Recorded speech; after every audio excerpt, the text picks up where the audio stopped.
My father never hit us. That was what made everything so confusing. Whenever people talked about abusive parents, they described shouting, beatings, and cruelty.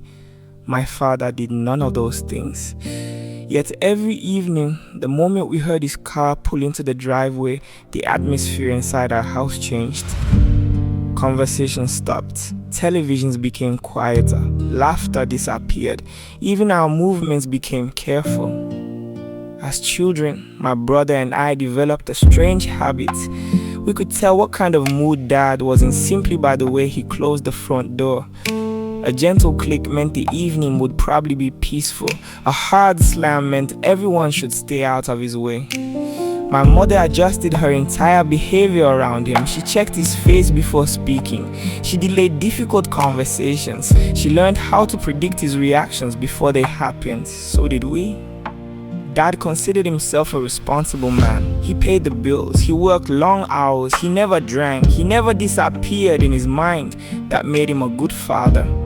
What he never understood was that a family needs more than provision. It needs safety. The problem was not that Dad was violent. The problem was that he was impossible to please.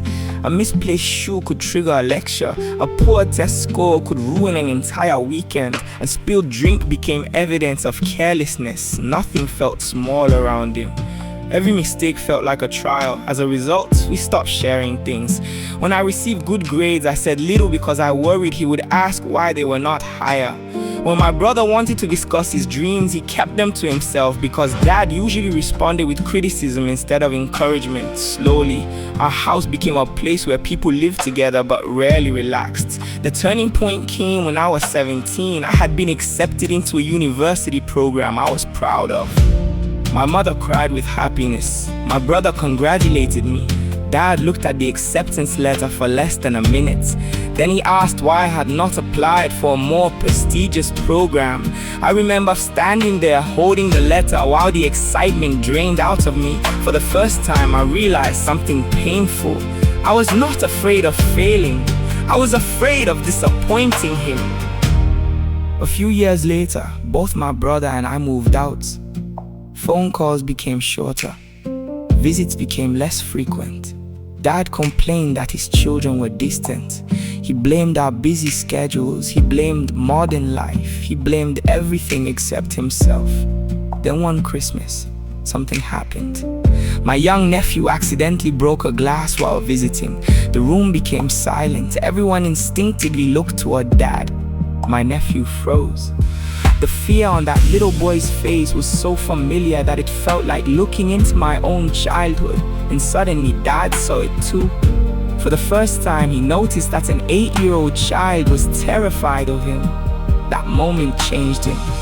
Not overnight, not completely, but it started something.